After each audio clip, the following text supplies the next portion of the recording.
தம்பி இது பொட்டை குட்டியா கடா குட்டியா? ஒன்னு பொட்டை ஒன்னு கடா. ஒரு பொட்டை. இது வந்து என்ன குட்டி? பொட்டை குட்டி. இது பொட்டை குட்டி. இதெல்லாம் வந்து எத்தனை நாள் இருக்கும்? ஒரு வாரம் இருக்கும். ஒரு வாரம் இருக்கும். இது என்ன விலை சொன்னாங்க? நீங்க எவ்வளவுக்கு முடிச்சிருக்கீங்க? எந்த ஊர்ல இருந்து வாரீங்க? தூத்துக்குடியில இருந்து வரோம். சரி. 4000 முடிச்சிருக்கோம்.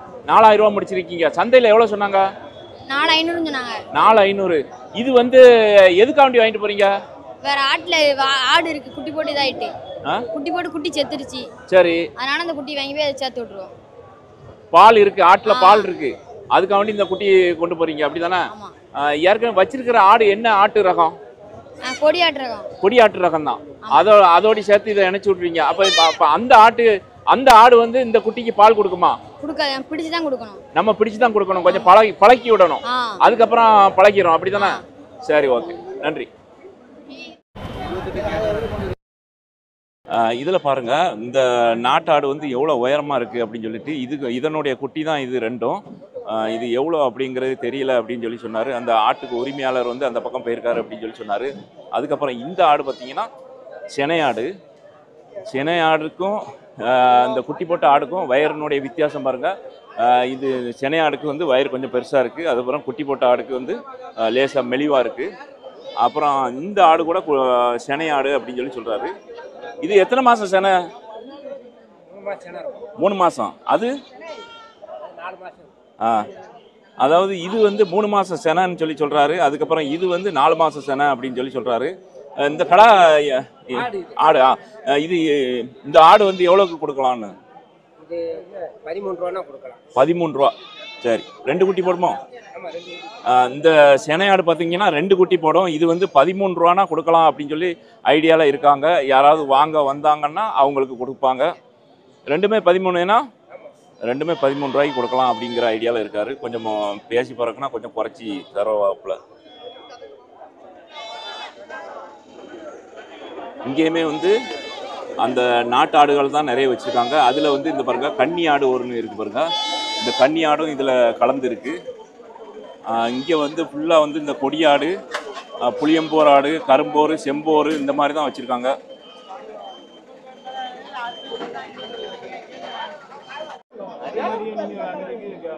இந்த பக்கம் பாருங்க, இந்த பக்கம் வந்து கன்னியாடு, அதுக்கப்புறம் கொடியாடு, வேலியாடு, இந்த மாதிரி ஆடுகள் தான். எல்லாமே நாட்டு ஆடு தான். செம்பரி ஆடே காணலை. எல்லாம் நாட்டு ஆடுகள் தான் வச்சுருக்காங்க. இந்த பக்கம் இருக்குது செம்பரி ஆடு இருக்குது. இது பொட்டுக்கடா. இந்த மாதிரி பொட்டுக்கடா கூட அங்கே இருக்குது. ஆனால் பெரிய அளவில் இல்லை, கம்மியாக தான் இருக்குது. இப்போ நீங்கள் வந்து இதை விட பெரிய ஆடுகள்லாம் பார்த்தீங்க, அது வந்து விலை கம்மியாக இருந்துச்சு. இது வந்து சுத்த கருப்பு. இதுக்கு வந்து விலை எப்பவுமே கிராக்கி இருக்குது. இதனுடைய விலை என்னன்னு பார்த்தீங்கன்னா 2 ஆடும் சேர்த்து 31 ரூபாய்க்கு கொடுக்கலாம் அப்படிங்கிற ஐடியாவில் இருக்காரு. ஆனால் அவர்கிட்ட கொஞ்சம் பேசி எடுத்தோம்னா ஒரு 1000-2000 குறைச்சி கொடுப்பாரு. ரெண்டுமே கிடாமரி. இது வந்து பிரத்யேகமாக இது வந்து கோயில் ஃபங்க்ஷனுக்காண்டி இது வாங்கிட்டு போவாங்க. ரெண்டுமே பார்க்குறதுக்கு பாருங்கள் எவ்வளோ சைனிங்காக பளபளன்னு இருக்கு.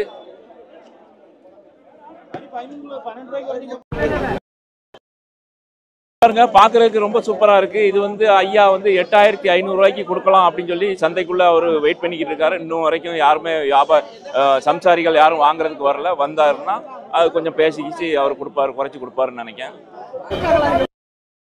ஒரு சின்ன தம்பி அந்த ஆடுகளை வந்து விற்கிறதுக்கு வாங்குறதுக்கு அவர் வந்து வியாபாரி போல இருக்குது. இங்கே பாருங்கள், இங்கே நிறைய வந்து வெள்ளாடுகளை வச்சுருக்காங்க. அதாவது அவங்க வந்து விற்கிறதுக்காண்டி வச்சுருக்காங்க. விற்கிற ஆடுகளை இந்த மாதிரி ரேட்டு பேசி அவங்க வந்து விற்றுருவாங்க. அவங்க வாங்கக்கூடிய சம்சாரிகள் வந்து வாங்கிடுவாங்க.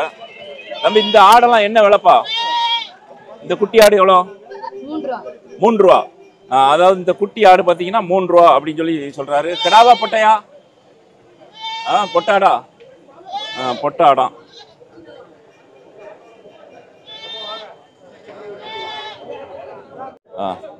இந்த 3 வேலி ஆடு பாருங்க. இது வந்து அதாவது எவ்வளோன்னா 17 ரூபா அண்ணன் சொல்கிறாரு. அவங்க வந்து வாங்கக்கூடிய சம்சாரிகள் வந்து 13 ரூபாய்க்கு கேட்குறாங்க. அதாவது ரொம்ப கம்மியான விலைக்கு கேட்குறதுனால அதை வந்து அவர் வெயிட் பண்ணிக்கிட்டு இருக்காரு. யாராவது நல்ல சம்சாரி வந்தால் அவங்களுக்கு கொடுக்கலாம் அப்படின்னு சொல்லிட்டு. ஆடு வந்து நல்ல உயரமாக இருக்குது. எத்தனை பல் போட்டிருக்கு ஆட்டுக்கு? பல் சேர்ந்த ஆடு. இது 3மே வந்து பொட்டக்கடா தான் இது. சரி, ரைட். ஒரு பெரியவர் வந்து 2 ஆடு பிடிச்சிட்டு வந்திருக்காங்க. அந்த ஆடு எவ்வளோ என்ன ஏதுன்னு கேட்போம். ரெண்டுமே வந்து ஒரே சைஸாக தான் இருக்குது. ஐயா உங்களுக்கு சொந்த ஊர் எது? ஐயா புதியமுத்தூர். புதியம்புத்தூர் தானா? அதே ஊர். இந்த ஆடு எவ்வளவு சொன்னாங்க, நீங்க எவ்வளவுக்கு முடிச்சிருக்கீங்க? 14 ரூபா சொன்னாங்க. 17 ரூபா சொன்னாங்க. 14. சரி, கொஞ்சம் ஓரமா ஆட்டோ ஏத்திராம. 14 ரூபா சொல்லி அதுக்கப்புறம் 11 ரூபாய்க்கு பிடிச்சிருக்கு. 11 ரூபாய்க்கு பிடிச்சிருக்கு. 12ஆ? 11. 11. ரெண்டு சேர்த்து 11. ரெண்டும் சேர்ந்து 11. அதாவது அவங்க வந்து அவங்க சொன்ன ரேட்ல இருந்து இவங்க கம்மி பண்ணி 11 ரூபாய்க்கு முடிச்சிருக்காங்க. என்ன எதுக்காக வேண்டி வாங்கிட்டு போறீங்க? வளர்க்குறதுக்கு. ஏற்கனவே ஆடு வச்சிருக்கீங்களா? ஆமா வச்சிருக்கீங்க. அதோடு சேர்த்து இது என்ன ஆடு, என்ன ஆட்டு ரகம்? இது வந்து ஆடு வந்து சோனாட்டு. சோனாட்டு வேலிக்காடு ஆடு. வேலையாடு. இது வந்து வேலியாடு. சரி, இது ரெண்டு கிடாவா? கிடா ஆடு. சரி ஐயா, ரொம்ப நன்றி. ஒரு வேலை ப்ரோ. ஒரு தாய், 2 குட்டி ஆடு. குட்டி ஆடு குட்டி வந்து என்ன குட்டி இது? பொன்மரியா? ஆமா. எந்த ஊர்ல இருந்து வரீங்க? இது வேலாயுத ப்ரோ. அப்படியா? இது எவ்வளவு சொன்னாங்க மொத்தமா? மொத்தம் 24,000 சொன்னாங்க. 24,000 ரூபா. ஆமா. சரி, இப்ப வாங்கிருக்கு 18,000. 18 ரூபாய்க்கு வாங்கியிருக்கீங்க. ஆமா. இப்ப இந்த ஆடு சினையா இருக்கா? இல்ல, குட்டியே இப்ப பாலாடு. இப்ப பால் ஆடு. இப்போ அப்போ இது இப்போ சினை ஆறதுக்கு இன்னும் எத்தனை மாசம் பிடிக்கும்? இது ஒண்ணு 6 மாசம் ஆகும். இன்னும் 6 மாசம் ஆகும். இது வந்து பல்லு சேர்ந்ததா? பல்லு சேர்ந்த ஆடுதான். பல்லு சேர்ந்தா 4 ஈத்து இருக்கும். இன்னொரு 4 ஈத்து கிடைக்கும். ஆமா. அப்படிதானே? ஆமா. சரி, இப்போ இது ஏற்கனவே நீங்க ஆடெல்லாம் வச்சிருக்கீங்களா? வச்சிருக்கீங்க. அதோட சேர்த்து இதுக்கு என்ன தீவனம் என்ன கொடுப்பீங்க? தீவனம் காட்டுல மேய்ஞ்சிட்டு வரும், வீட்டுல புண்ணாக தேடி குடிக்கும். சரி, காட்டுல நீங்க அவுத்து விட்டுருவீங்க அப்படிதானே? அந்த மத்த ஆடுகளோட போயிட்டு வந்துரும். சரி, ஓகே.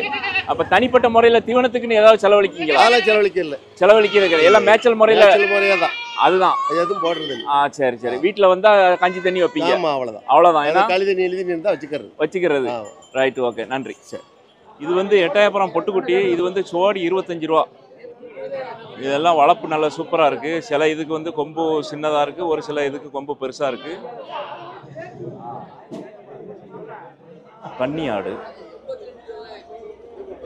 ஆடு வந்து ஒரு 3 ஆடு கன்னி ஆடு வச்சுருக்காங்க. இந்த கன்னி ஆட்டுக்கு பார்த்தீங்கன்னா இந்த முகத்தில் வந்து 2 சைடும் வெள்ளை கோடு கிடக்கும்.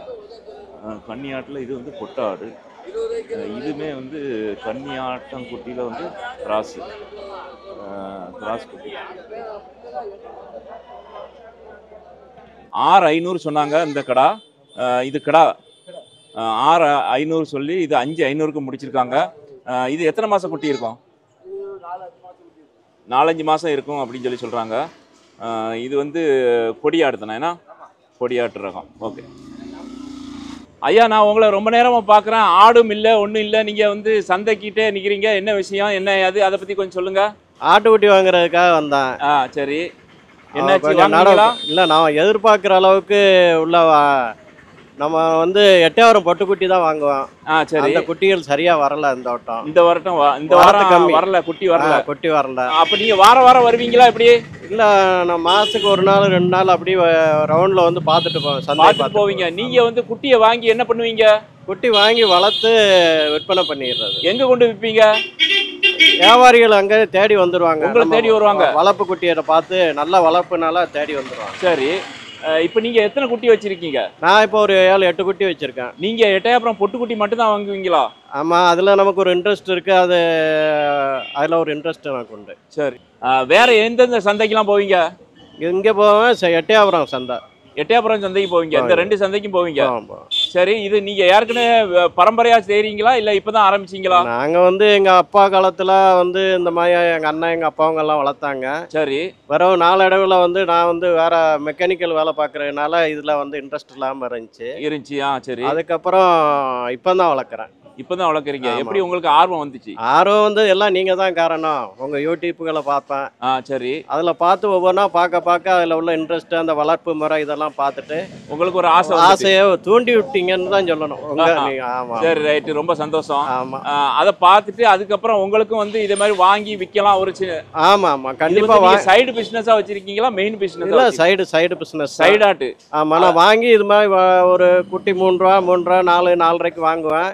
வாங்கி அதை நல்ல விலைக்கு வித்துருவேன். அது இப்போ டவலாக வித்துருக்கேன்.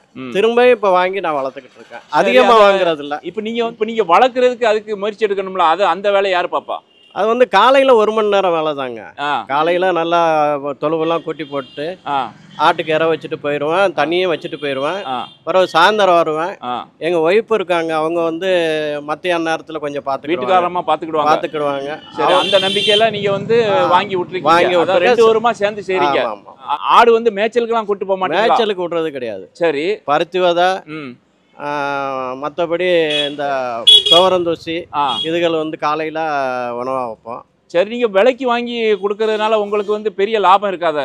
அப்படியெல்லாம் கிடையாதுங்க. நம்ம வளர்ப்பு வந்து வரும்போது எல்லாம் லாபமாக. சரி, ஆடுகளுக்கு நோய்கள்லாம் வந்தால் நீங்கள் உங்களால் சரி பண்ண முடியுமா? அதெல்லாம் நீங்கள் படிச்சுட்டீங்க? அதெல்லாம் மாத்திரையெல்லாம் வாங்கி வச்சுருப்பேன். அப்புறம் லிவர் டானிக்கு, சத்து டானிக்கு இதெல்லாம் வாங்கி வச்சிருக்கேன். இதெல்லாம் வாங்கி வச்சிருக்கீங்க. நோய்கள் வரும்போது கொடுத்து அதை சரி பண்ணிடுவீங்க? சரி பண்ணிடுவோம். சரி, வருஷத்துல எந்த மாசம், அதாவது எந்த நேரம் வந்து நோய்கள் வர்றதுக்கு வாய்ப்பு அதிகமா இருக்கு? மழை காலத்துக்கு தான் வாய்ப்புகள் இருக்கு. மழை காலம் அந்த 2 மாசம் 3 மாசம் நம்ம வளர்க்குறத குறைச்சிடணும், இல்லை நிறுத்திடணும். அந்த நேரத்துல ரொம்ப கவனமா இருக்கணும். அந்த நமக்கு அந்த அளவுக்கு தொழுவு வாய்ப்புகள் இருந்தா வளர்த்துக்கலாம். இல்லைன்னா பரணுமா இந்த மாதிரி போட்டிருந்தா வளர்த்துக்கலாம். இல்லை தண்ணியில் கீழே வந்து பட்டுச்சா காண நோய் வர்றதுக்கு வாய்ப்பு இருக்குது. அதனால நம்ம கண்டிப்பாக அதை பண்ணக்கூடாது. மழை நேரத்தில் பண்ணாமல் இருக்கிறது இந்த மாதிரி சைடு பிஸ்னஸ் பார்க்குறவங்களுக்கு சரி. ரெகுலராக பார்க்குறவங்களுக்கு அவங்களுக்கு அந்த இதுகள் பார்த்துக்கிடுவாங்க. சரி, ஓகே. உங்களுக்கு சொந்த ஊர் எது ஐயா? எனக்கு ஓட்டப்படாரம் பக்கம் சிலோன் காலனி. சரி, ஓகே. ரொம்ப நன்றி. இவ்வளோ நேரம் அழகாட்டு உங்களுடைய அனுபவத்தை சொன்னீங்க. ரொம்ப நன்றி. ரொம்ப நன்றியா. உங்கள் யூடியூப்புக்கு ரொம்ப நன்றி. ஒரு பெரிய வெள்ளாடு, அதுக்கப்புறம் ஒரு சின்ன குட்டி, 2 தான் இருக்குது. அதாவது ஆடு சாதாரணமாக 2 குட்டி போடும், 3 குட்டியும் போடும். இது 1 குட்டி தான் இருக்குது. என்ன ஏதுங்கிறத பார்ப்போம். அப்படி ஒட்டிங்க. ஐயா, உங்களுக்கு சொந்த ஊர் எது? நம்ம கோயில்பட்டி பக்கம் லிங்கம்பட்டி. கோயில்பட்டி லிங்கம்பட்டி. சரி, இதை விற்கிறதுக்காண்டி வந்திருக்கீங்களா இல்லை வாங்குறதுக்கு வந்திருக்கீங்களா? வாரம் யாரும் சந்தைக்கு வருவோம். சரி, இங்கே வாங்குவோம், இல்லை போய் பட்டிக்கெட்டில் வாங்கிட்டு வருவோம். சரி, இது விற்கவா இது வாங்கியிருக்கீங்களா? இது வந்து விற்க தான். விற்கிறதுக்கு? ஆமாம். இது எவ்வளோ சொல்கிறீங்க? இது நாங்கள் 15 ரூபா சொல்லுவோம், 13 ரூபா கொடுத்துருவோம். 15 ரூபா? ஆமாம். இந்த ஆடும் குட்டியும்? ஆமாம். சரி, 2 குட்டி போட்டுச்சா? எத்தனை குட்டி போட்டுச்சு? 2 குட்டி தான். 2 குட்டி. இப்போ 1 குட்டி, மற்ற குட்டி எங்க? 1 குட்டி சேல்ஸ் பண்ணிட்டோம். 1 குட்டியை வித்துட்டீங்க தனியாட்டு? ஆமாம். அப்போ இந்த குட்டி தாயோடி சேர்த்து இந்த குட்டி கொடுக்கீங்க? ஆமாம். கடைசி எவ்வளோ கொடுக்கலாம்? ஒரு 12,500 12 ரூபா கொடுத்துடலாம். சரி, நீங்கள் சந்தைக்கு எப்போ வந்தீங்க? காலைல ஒரு 5:30 மணிக்கு வந்தோம். அப்போ இது உங்களுக்கு இன்னைக்கு வியாபாரம்? இன்னைக்கு ஆள் இந்த காமனி திருவிழானால அவ்வளோ வியாபாரம் சேல்ஸ் ஆகலை. சேல்ஸ் இன்னைக்கு கம்மியாக இருக்கு. அதனால இப்போ இதை கொண்டு போயிட்டு இப்போ அடுத்த வாரம் வரணும். எட்டயபுரத்தில் அடிச்சிடும். எட்டயபுரத்துக்கு கொண்டு போய் வித்துருவீங்க. எட்டயபுரம் சந்தை எப்போ நடக்கு? நாளைக்கு மதியத்துலேருந்து சனிக்கிழமை காலைல 11 மணிக்கு நடக்கும். Right, okay. அங்கே கொண்டு போய் எப்படியாவது கொடுத்துருவீங்க. நீங்கள் வந்து ஆடு வச்சிருக்கீங்களா? நம்ம வியாபாரி தான். வியாபாரி தான், வாங்கி விற்பீங்க, சின்ன லாபம் வச்சு விற்பீங்க. அப்படித்தானே? 100-200 கிடைச்சா உங்களுக்கு அந்த செலவு, கை செலவுக்காகவும் வித்துட்டு போயிருவீங்க. சரி ஐயா, ரொம்ப நன்றி.